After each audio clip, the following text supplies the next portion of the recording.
Nazareno, sinasamba ka namin, pinipinto ka namin. Aral mo ang aming buhay at kaligtasan, Nuestro Padre Jesus Nazareno, iligtas mo kami sa kamatayan. Ang krus mong pinamatayan ay sagisag ng aming kaligtasan. Nuestro Padre Jesus Nazareno, dinarangal ka namin. Nuestro Padre Jesus Nazareno, inulwalhati ka namin. Nuestro Padre Jesus Nazareno, inarangal ka namin.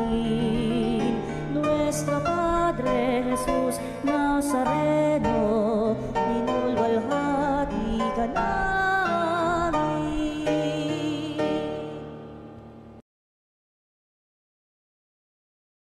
Ngayon po ay paggunita kina Santa Marta, Santa Maria at San Lazaro. Ang ating pumpunong tagapagtaguyod ng banal na pagdiriwang ay si Reverend Father Hercy Giovanni Sulit. Ating dakilain at sambahin ang Panginoong butin. Ihalay mga awitin sa piging na handog niya sa atin. Ihalay mga awitin sa piging na handog niya sa atin. Tayo magdiwang. Sa ngalan ng Ama at ng Anak at ng Espiritu Santo. Amen. Sumainyo ang Panginoon. At sumainyo rin. Mga kapatid, ngayong araw na ito, ginugunita natin si Santa Marta, Santa Maria, at San Lazaro. Magkakapatid, mga kaibigan ni Jesus. Si Santa Marta ay naglingkod, si Maria ay nakinig sa salita ng Diyos, si San Lazaro ay nanampalataya sa Panginoon. Sa mga pagkakataong tayo ay naligaw, nalayo, nagkasala, magpagabay tayo sa magkakapatid na ito. Magbalik tayo sa Diyos, may pusong nagpapakumbaba at humihingi ng kapatawaran. Inaamin ko sa makapangyarihan Diyos at sa inyong mga kapatid na lubha akong nagkasala sa isip, sa salita, sa gawa, at sa aking pagkukulang.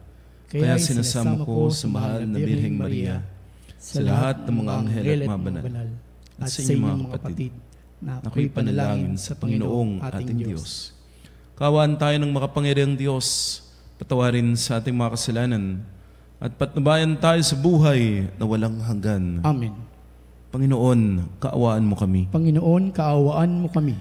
Kristo, kaawaan mo kami. Kristo, kaawaan mo kami. Panginoon, kaawaan mo kami. Panginoon, kaawaan mo kami. Manalangin tayo. Ama naming makapangyarihan, hindi kinahiya ng iyong anak na makituloy sa bahay ni na Santa Marta, Santa Maria, at San Lazaro. Bilang tugon sa kanilang pagdalangin, mapaglingkuran nawa namin si Kristo sa katauhan ng kapwa upang mapatuloy mo kami sa iyong tahanan sa kalangitan. Sa pamagitan ni Jesucristo, kasama ng Espiritu Santo, magpasawalang hanggan. Amen. Pagbasa mula sa unang sulat ni Apostol San Juan. Mga minamahal, mag-ibigan tayo sapagkat mula sa Diyos ang pag-ibig. Ang bawat umiibig ay anak ng Diyos at kumikilala sa Diyos. Ang hindi umiibig ay hindi kumikilala sa Diyos. Sapagkat ang Diyos ay pag-ibig, inihahayag ng Diyos ang kanyang pag-ibig sa atin nang suguin niya ang kanyang bugtong na anak upang magkaroon tayo ng buhay sa pamamagitan niya. Ito ang pag-ibig. Hindi sa iniibig natin ng Diyos, kundi tayo ang iniibig niya. at handog sa ikapagpapatawad ng ating mga kasalanan. Mga minamahal, yamang gayon kadakila ang pag-ibig ng Diyos sa atin, dapat din tayong mag-ibigan. Walang taong nakakakita sa Diyos kailanman. Ngunit kung tayo'y nag-iibigan, nasa atin siya at nagiging ganap sa atin ang kanyang pag-ibig. Nalalaman natin na nanatili tayo sa Diyos at siya naman sa atin, sapagkat pinagkakalooban niya tayo ng kanyang Espiritu. Nakita natin at pinatotohanan sinugo ng Ama ang kanyang anak bilang tagapagligtas ng sanlibutan. Ang nagpapahayag na si Jesus, ang anak ng Diyos, ay mananatili sa Diyos, at ang Diyos naman ay mananatili sa Kanya. Nalaman natin at pinananaligan ang pag-ibig ng Diyos sa atin. Ang Diyos ay pag-ibig. Ang nagpapatuloy na umiibig, nananatili sa Diyos, at nananatili naman sa Kanya ang Diyos. Ang salita ng Diyos. Salamat sa Diyos. Palagi kong pupurihin ang dakilang poon natin. Palagi kong pupurihin ang dakilang poon natin. Panginooy aking laging pupurihin, sa pasasalamat di ako titigil. Aking pupurihin kanyang mga gawa, kayong naapi, makinig, matuwa. Palagi kong pupurihin ang dakilang poon natin. Ang pagkadakila niya ay hayag, at ang ngalan niya ay pupurihin ng lahat. Ang aking dalangi dininig ng Diyos, nawala sa akin ang lahat kong takot. Palagi kong pupurihin ang dakilang poon natin. Nagagalak ang api, umaasa sa Kanya, sapagkat di nabigo ang pag-asa nila. Tumatawag sa Diyos ang walang pag-asa, sila'y iniligtas sa harap at dusa. Palagi kong pupurihin ang dakilang poon natin. Anghel yaong bantay sa may takot sa Diyos. Sa mga panganib sila'y kinukupkop. Ang galing ng poon, hanaping masikap. Yaong nagtiwala sa Kanya't nagligtas ay maituturing na taong mapalad. Palagi kong pupurihin ang dakilang poon natin. Matakot sa poon, kayo'y Kanyang bayan, nang makamtan ninyo ang lahat ng bagay. Kahit mga leon ay nagugutom din, sila ay nagkukulang sa hustong pagkain. Ngunit ang sino man ang poon ang susundin, sa anumang bagay, hindi kukulangin. Palagi kong pupurihin ang dakilang poon natin. Hallelujah, Hallelujah, Hallelujah.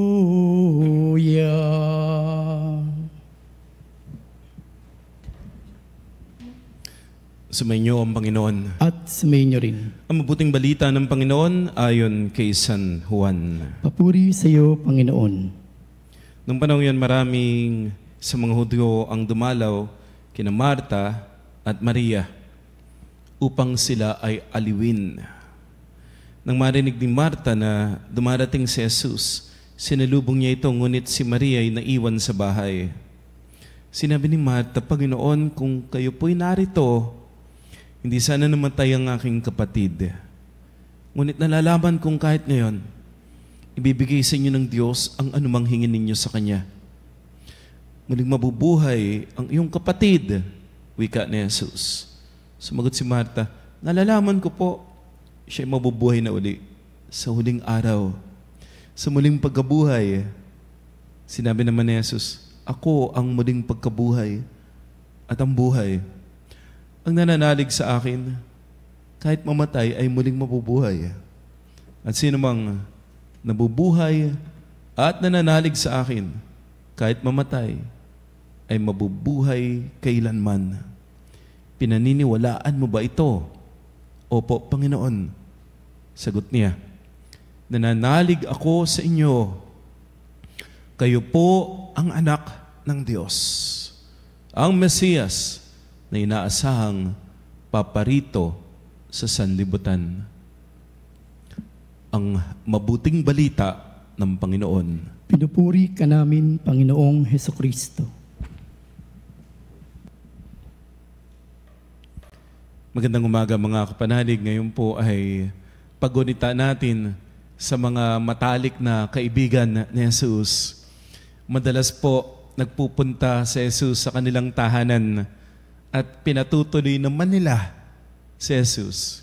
Ito po ang mga magkakapatid, sina Santa Marta, Santa Maria, at San Lazaro.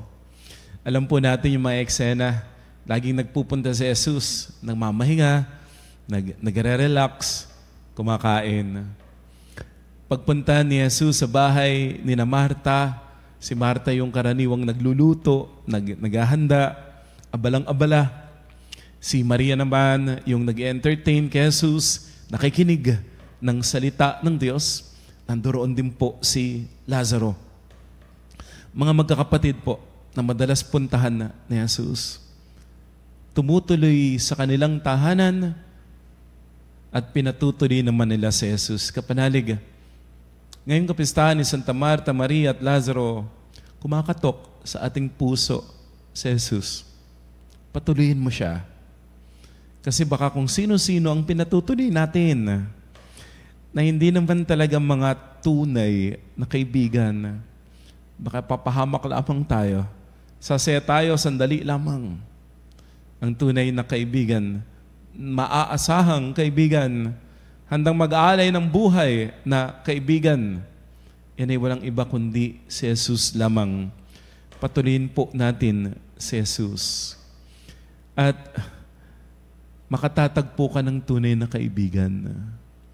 Kapanalig, iba-iba po yung katangian ng tatlong santo na ating ginugunita ngayong araw na ito. Si San Lazaro po ay kaibigan ni Jesus. Siya yung kaibigang iniyakan. Sa ating ebanghelyo, ito po ang narinig natin.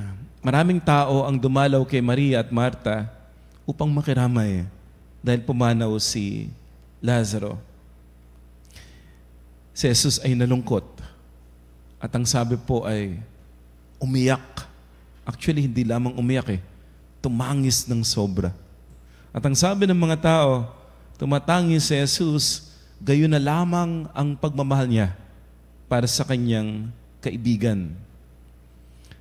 Ganun na lamang ang pagmamahal ni Jesus para sa kay Lazaro, kung kaya't naiyak ng sobra itong si Jesus. Pero hindi lamang po pag-iyak ang ginawa ni Jesus. Bagkus, ipinakita ni Jesus ang kanyang kapangyarihan at ang kanyang pagiging Diyos. Siya ang muling pagkabuhay. Kaya't binuhay na muli ni Jesus si Lazaro. Mula dito natututunan natin na si Jesus ay kasama natin sa ating mga pinakamabigat na pagsubok at kalungkutan. Hindi niya tayo iiwan. At ang pag-ibig ng Diyos ang magbibigay ng pag-asa sa kabila ng mga pagkawala ng mga mahal sa buhay. Kapatid, kapanalig, kailangan natin ng mga kaibigan katulad ng ito. Yung bang talagang nandiriyan, pasasayahin tayo. Pero mga kaibigan din na iiyak para sa atin. Yung bang talagang dadamay. Hindi lamang kapag meron tayong maibibigay, bagkus kahit sa mga panahong nabaha, may trahedya, nagkasakit. Kasi yung iba po, dyan mo masusubok Kapag may sakit na, pag wala ng pera, kapag may problema na, umaalis. Pero may mga tunay na kaibigan na kahit ano ang mangyari, nandiriyan sila. Yan yung mga kaibigan katulad ni Lazaro sa ating buhay. Kailangan po natin ng mga kaibigan na ito. Nandiriyan lagi, okay man, hindi man okay, pero nandiriyan, mga tunay at tapat na kaibigan. Kailangan din po natin mga kaibigan katulad ni Marta. Siya po ang kaibigang naglingkod. pinakita po sa atin ang halaga ng paglilingkod ni Marta nang siya ang nagluto at nag-asikaso kay Jesus. Siya yung naghanda at nagsilbi. Opo, pinagsabihan siya ni Jesus, huwag maging abala sa maraming bagay. Ang kanyang puso na handang maglingkod ay isang mahalagang aspeto ng ating pananampalataya. Tinuturuan tayo ni Santa Marta na ang tunay na pagmamahal sa Diyos ay may pakikita sa ating aktibong paglilingkod. Pagmamahal na pinakikita sa paglilingkod. Hindi pwedeng may gagawin ka lang. Kailangan gagawin mo ng may pagmamahal. Yan po yung binigyang linaw nung unang pagbasa. Pag-ibig. Ang Diyos ay pag-ibig. At yan po yung itinuro ni Jesus kay Marta. Kaya po sinabi, masyado kang abala sa maraming bagay. Si Maria, natagpuan niya yung tunay na mahalaga. Kasi po baka nga masyado tayong abala sa maraming bagay, material na bagay, makabundong bagay. Nakakalimutan natin, ba't ba tayo nagtatrabaho? Ba't ka ba nagluluto? Ba't ka ba nag-aaral? Baka kasi nag-aaral ka lang para mag-aaral. Nagtatrabaho para magtrabaho. Baka naliligaw po tayo. Tandaan mo, ba't mo ginagawa yung mga bagay na yan? Yan po yung pinaalala ni Jesus kay Marta. Marta, nagluluto ka, di ba? Para saan yung pagluluto mo? Hindi ka naman nagluluto para magluto lang. Nagluluto ka kasi nagmamahal ka at nais mong kumain kami ng iyong masarap na iniluto. Huwag kang tumingin sa pagluluto lamang. Bagos ang tingnan mo ay yung sino yung kakain ng niluto mo. Sino yung pinag-aalayan mo ng iyong mga sakripisyo. Para kanino ka babangon? Bakit mo ginagawa yung mga bagay-bagay? Yung parang nakatuon ang isip, ang puso natin sa Diyos lamang. At ito naman po ay pinatunayan ni Santa Marta sa Ebanghelyong ating narinig ngayon na talagang si Santa Marta nagpahayag ng pananampalataya kay Jesus at kay Jesus lamang. Kailangan natin ng mga kaibigan na ganito. Yung po bang maglilingkod sa atin, tutulong sa atin, pero hindi lamang maglilingkod, tutulong, bagkus magpapakita ng pagmamahal sa pamagitan ng gawa. Si Santa Maria po, siya po ang kaibigang nakinig kay Jesus. Kailangan po natin ng mga kaibigan na ganito. May mga kaibigan po magbibigay ng tulong, may pagmamahal. Ano po? May mga kaibigan, iiyakan tayo katulad ni Lazaro. Pero kailangan din po natin ng mga kaibigan na makikinig sa atin. Si Santa Maria po ay huwaran ng tahimik na pagninilay at pakikinig ng salita ng Diyos. Opo, si Marta po, nakita ang kanyang pagmamahal sa paglilingkod. Si Maria, nakaupo sa paanan ni Jesus at nakikinig sa kanyang mga turo. Pinuri siya ni Jesus dahil pinili niya ang mabuting bahagi, ang pakikinig ng salita ng Diyos. Mula kay Maria, natututunan natin ang kahulugan at kahalagahan ng pagiging tahimik at bukas sa pakikinig sa Diyos sa ating mga pananalangin at pagninilay. We need friends like this. Yung bang makikinig, yung bang makikipagkwentuhan, makikinig sa ating mga pangarap. Opo, hindi naman lahat ng tao makatutulong sa atin in a physical way, in a financial way. Pero yung bang alam mong may nakinig sa'yo, napakalaking bagay na po noon.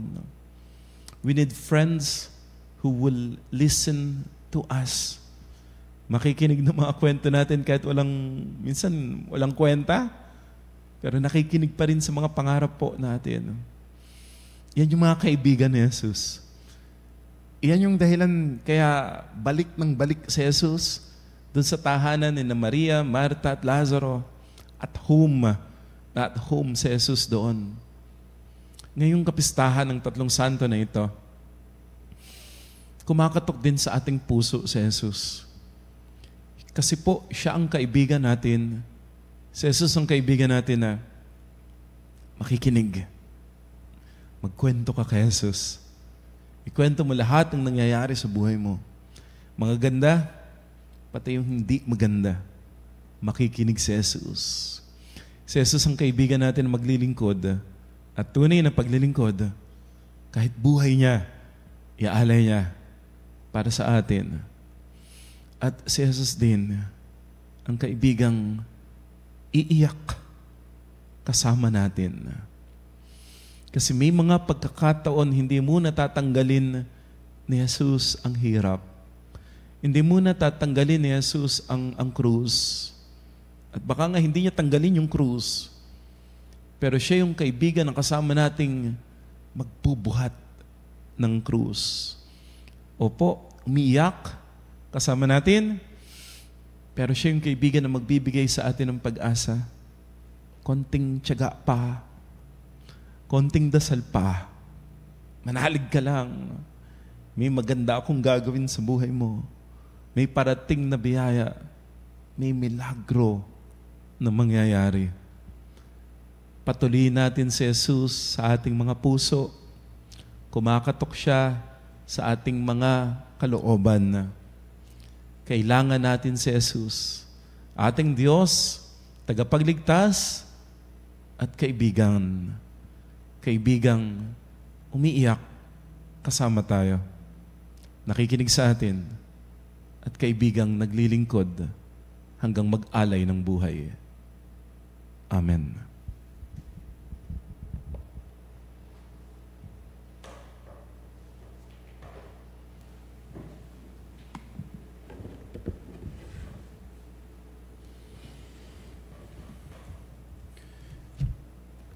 Sa kapistahang ito ni Santa Marta, Santa Maria at San Lazaro, alalahanin natin ang mga taong naglingkod at nakinig sa atin araw-araw. Hilingin natin sa Diyos na ipagkaloob sa kanila ang mga pagpapala at biyayang nais nilang makamit. Ating itutugon, tagapagbigay ng kakayahan at gawain ng paglilingkod, basbasan mo ang aming mga gawa. Tagapagbigay ng mga kakayahan at gawain ng paglilingkod, basbasan mo ang aming mga gawa. Ang mga naglilingkod sa simbahan, naway tunay na maging halimbawa sa kanilang panalangin. Manalangin tayo sa Panginoon. Tagapagbigay ng mga kakayahan at gawain ng paglilingkod, basbasan mo ang aming mga gawa. Ang mga nalulungkulan sa bayan, naway tumupad sa kanilang mga tungkulin sa diwa ng pag-ibig at paglilingkod. Manalangin tayo sa Panginoon. Tagapagbigay ng mga kakayahan at gawain ng paglilingkod, basbasan mo ang aming mga gawa. Tulad ni Marta, tayo naway magkusa at maging bukas palad sa pagbibigay ng kagalakan at ginhawa sa mga ipinagkatiwala sa ating pangangalaga. Manalangin tayo sa Panginoon. Tagapagbigay ng mga kakayahan at gawain ng paglilingkod, basbasan mo ang aming mga gawa. Ang mga may sakit at matatanda, naway makaranas ng pangangalaga at pagtataguyod ng kanilang mga pamilya at kaibigan. Manalangin tayo sa Panginoon. Tagapagbigay ng mga kakayahan at gawain ng paglilingkod, basbasan mo ang aming mga gawa. Ang mga yumaong mananampalataya na naglilingkod noong sila ay nabubuhay pa, naway umani sa langit ng mga bunga ng kanilang mga pagsisikap. Manalangin tayo sa Panginoon. Tagapagbigay ng mga kakayahan at gawain ng paglilingkod, basbasan mo ang aming mga gawa. Panginoong Diyos, humihingi kami ng biyaya ng paglilingkod.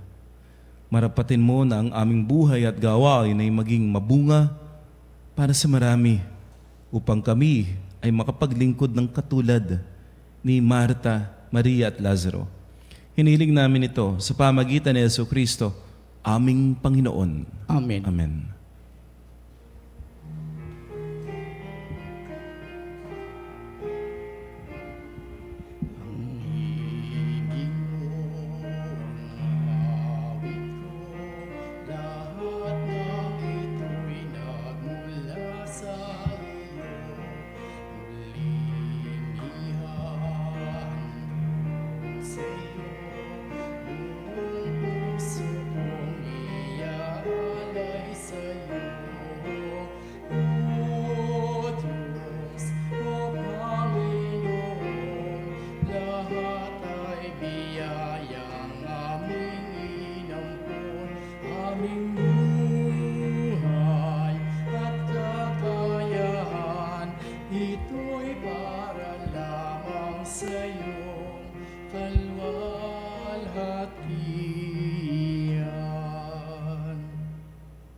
Manalangin tayo mga kapatid upang itong ating pag-aalay kalugdan ng Diyos amang makapangyarihan.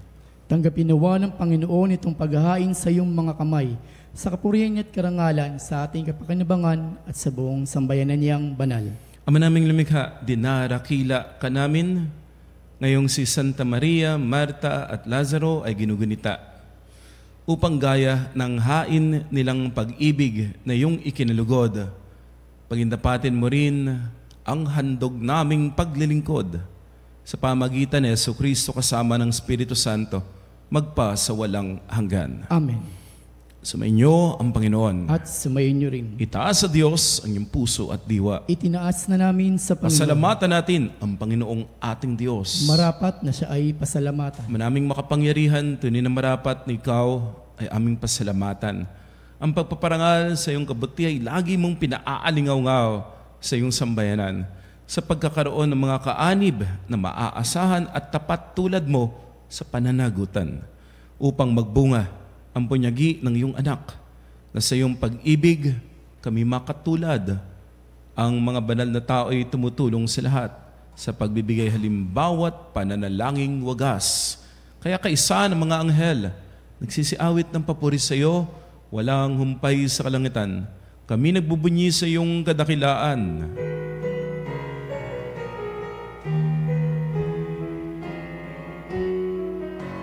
Santo, Santo, Santo, Diyos makapangyarihan, puspos ng balhati ang langit at lupa. Hosanna, Hosanna, sa kaitaasan.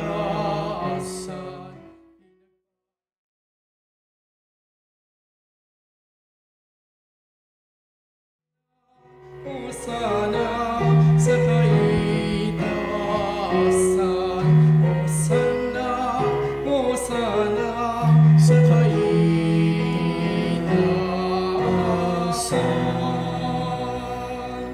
Manaming banal ikaw ang bukal ng tanang kabanalan, kaya't sa pamamagitan ng iyong Espiritu, gawin mong banal ang mga kaloob na ito upang para sa amin ay maging katawan at dugo ng aming Panginoong Hesukristo. Bago niya pinagtisan kusang loob na maging handog, hinawakan niya ang tinapay. Pinasalamatan kaniya, pinaghati-hati iyon. Niabot sa kanyang mga alagad at sinabi, tanggapin ninyong lahat ito at kanin. Ito ang aking katawan na ihahandog para sa inyo.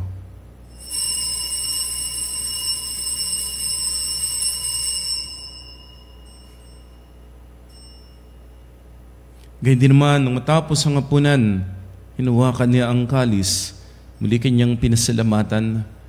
Inibot niya ang kalis sa kanyang mga alagad at sinabi, tanggapin ninyong lahat ito at inumin. Ito ang kalis ng aking dugo, ng bago at walang hanggang tipan. Ang aking dugo ni bubuhos para sa inyo at para sa lahat. Sa ikapagpapatawad ng mga kasalanan, gawin ninyo ito sa pag-alala sa akin.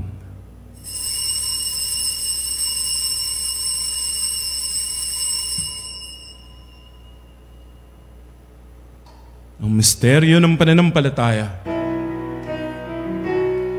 Si Kristo ay namatay, si Kristo ay nabuhay, si Kristo ay babalik sa wakas ng panahon. Ang mga ginagawa ngayon ng pag-alaala sa pagkamatay at muling pagkabuhay ng iyong anak. Kaya't inialay namin sa iyo ang tinapay na nagbibigay buhay at ang kalis na nagkakaloob ng kaligtasan. Kami nagpapasalamat dahil iyong minarapat na tumayo sa harap mo para maglingkod sa iyo. Sinasama namin kaming magsasalo-salo sa katawan at dugo ni Kristo ay mabuklod sa pagkakaisa sa pamamagitan ng Espiritu Santo. Ama, lingapin mo ang iyong simbahang laganap sa buong daigdig. Puspusin mo kami sa pag-ibig. Kaysa ni Francisco naming Santo Papa, na Onesto na aming obispo at ng Tanang Kaparian. Alalahanin mo rin mga kapatid naming nahimlay nang may pag-asang sila'y muling mabubuhay, gayon din ang lahat ng mga pumanaw. Kaawaan mo sila't patuloyin sa iyong kaliwanagan. Kaawaan mo at pagindapatin kaming lahat na makasalo sa iyong buhay na walang wakas. Kaysa ng man na Birheng Maria, Ina ng Diyos, ng kanyang kabiyak ng puso sa San Jose, kaysa ng mga apostol, Santa Marta, Santa Maria, San Lazaro, at lahat ng mga banal na namuhay dito sa daigdig ng kalugod-lugod sa iyo. Maipagdiwang nawa namin ang pagpupuri sa ikararangal mo sa pamamagitan ng iyong anak na aming Panginoong Heso Kristo. Sa pamamagitan ni Kristo, kasama niya at sa Kanya, lahat ng parangal at papuri ay sa iyo, O Diyos amang makapangyarihan, kasama ng Espiritu Santo, magpa sa walang hanggan.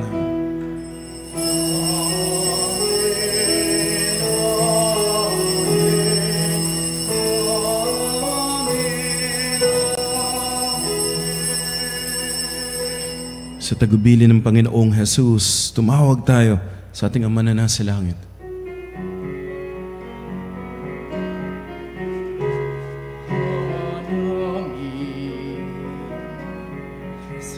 Sumasalangit ka, sumahina, ngalan mo, sa amin ang kaharian mo, susundin ang loob mo, dito sa lupa, para lang sa langit. Bigyan mo kami ngayon ng aming kakanin. Sa bawat araw, at patawarin mo ang aming sala, tulad ng aming pagpapatawad sa nagkakasala sa amin. At huwag mo kaming ipahintulot sa sukso, at iadya mo kami sa lahat ng masama. Hinihiling namin kami, adya sa lahat ng masama pagkalooban ng kapayapaan araw-araw, ligtas sa kasalanan, at ilayo sa lahat ng kapahamakan. Samantalang aming pinananabikan ang dakilang araw ng pagpapahayag ng tagapagligtas naming si Heso Kristo. Sapagkat iyo ang kaharian at ang kapangyarihan at ang kapurihan magpakailanman. Amen. Panginoong Kristo, sinabi mo sa mga apostol, kapayapaan ang iniiwan ko sa inyo. Aking kapayapaan ang binibigay ko sa inyo.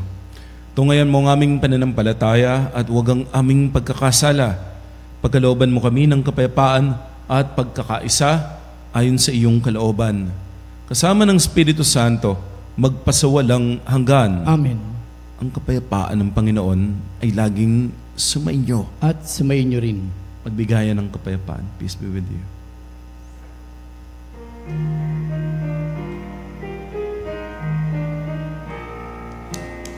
Pero ng Diyos na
mga ginigiliw, naririto si Kristo, ang kordero ng Diyos.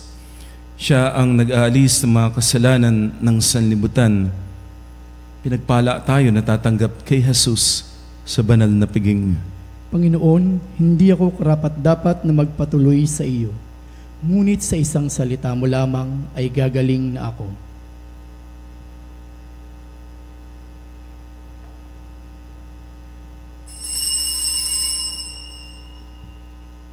Mga kapanalig, ating dasalin ang komunyong espiritual. O Jesus, nananalig ako sa pananahan mo sa kabanal-banalang sakramento.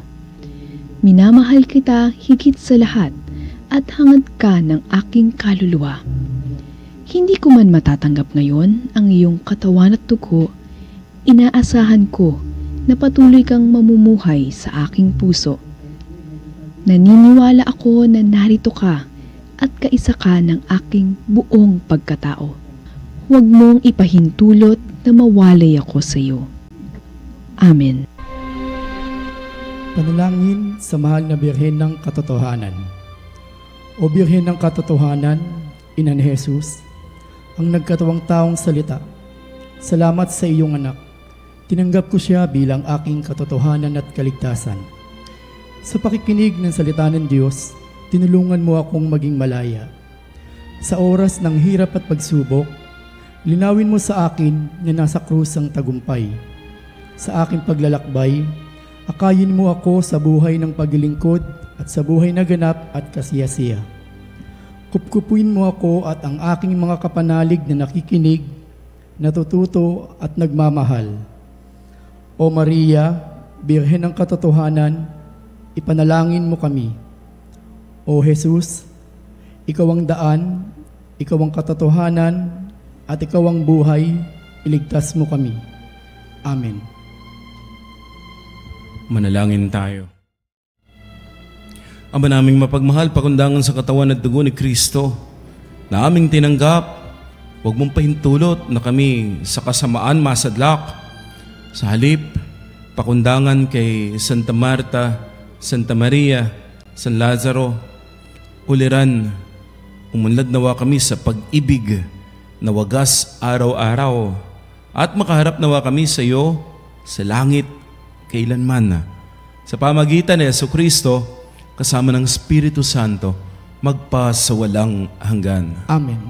Sumainyo ang Panginoon. At sumain niyo rin. At pagpalain kayo, ingatan kayo, pagalingin kayo, ang inyong pamilya at mahal sa buhay ng makapangyarihang Diyos, Ama at Anak at Espiritu Santo. Amen. Naihain ang banal na misa, humayo kayo sa kapayapaan, pinipili ang tunay na mabuti. Salamat sa Diyos.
Mga panalig bilang isang bayang tinawag ng Ama kay Heso Kristo, na pinagbuklod sa iisang katawan, tayo maniklod at sumamba sa Panginoong Heso Kristo sa kabanal-banalan na sakramento sa altar.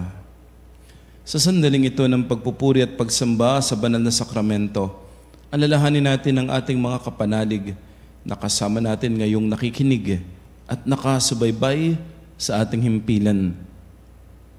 Lalong higit ang ating mga may sakit at ang mga nakaratay sa banig ng karamdaman, ang mga nasa pagamutan at kanilang tahanan, at ang lahat ng tanging sa Diyos lamang umaasa ng kagalingan.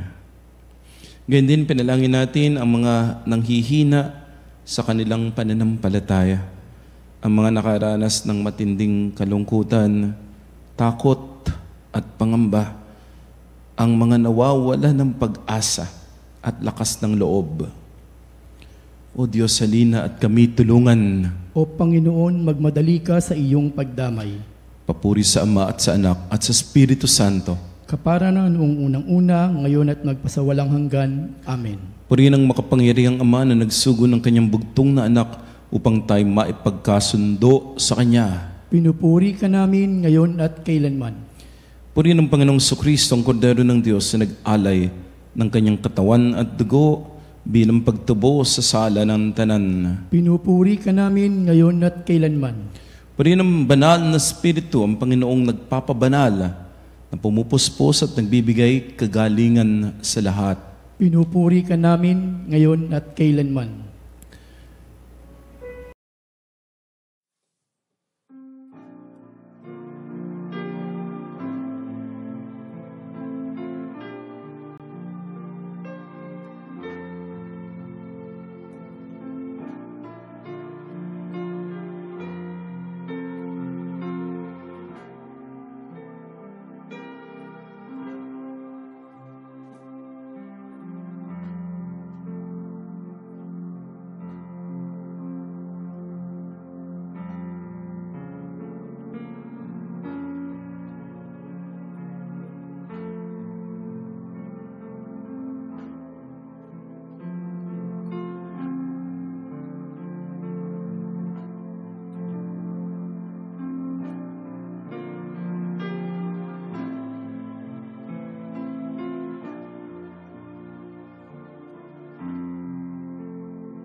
Ikaw, ang aming Panginoon at butihing Ama, sa iyong pagpapala, pinagkaloob mo ang lakas sa aming kahinaan.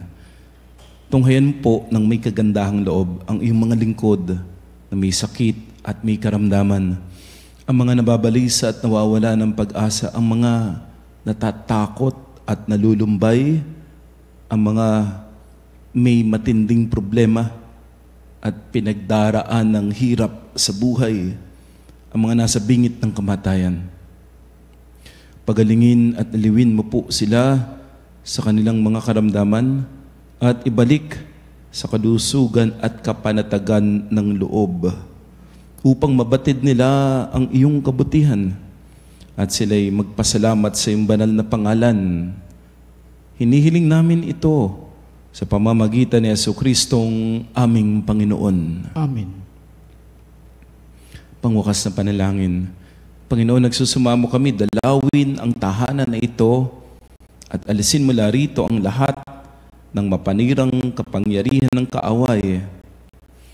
Manahan nawa rito ang iyong mga anghel na banal upang panatilin kami sa kapayapaan. Sumamin nawang lagi ang iyong pagpapala. Hinihiling namin ito sa pamagitan ni Jesucristong aming Panginoon. Amen. Gawa nawa tayo ng makapangyarihang Diyos ng kapanatagan ng loob at mapayapang buhay. Amen.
Panem de cielo prestis tuis,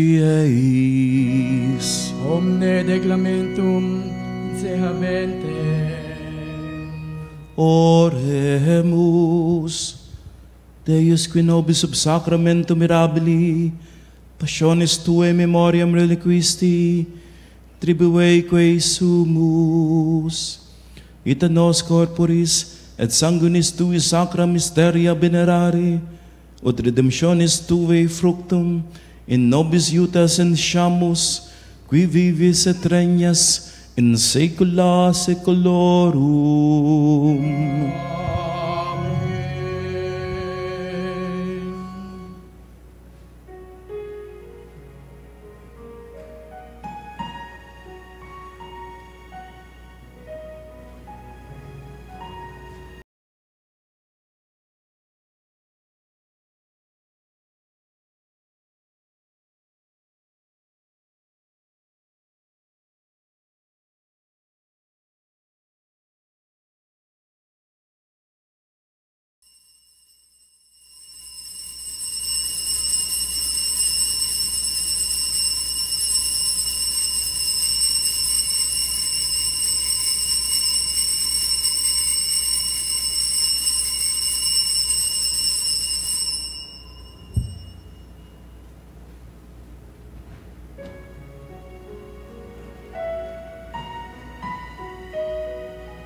Purihin ang kanyang banal na pangalan.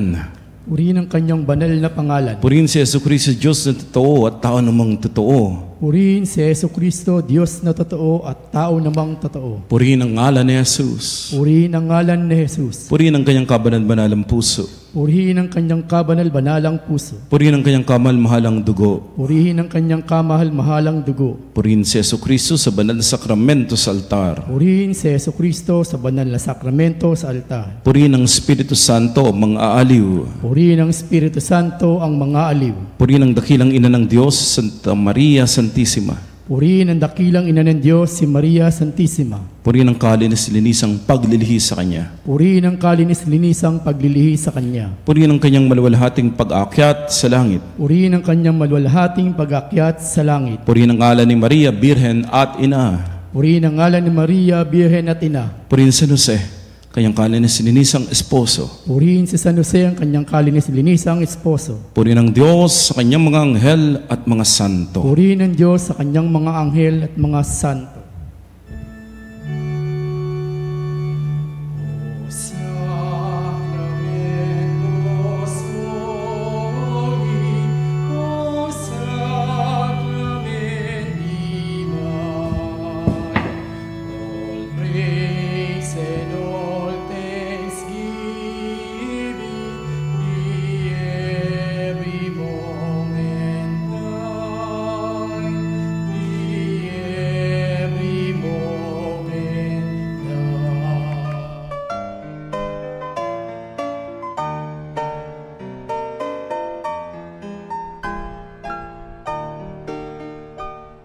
Nuestro Padre Jesus Nazareno, sinasamba ka namin, pinipintuho ka namin, aral mo ang aming buhay at kaligtasan.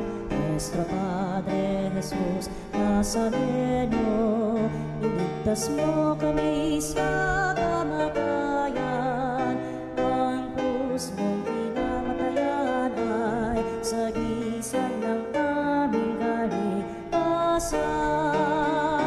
Nuestro Padre Jesus Nazareno, dinarangal ka namin. Nuestro Padre Jesus Nazareno, inulwalhati ka namin.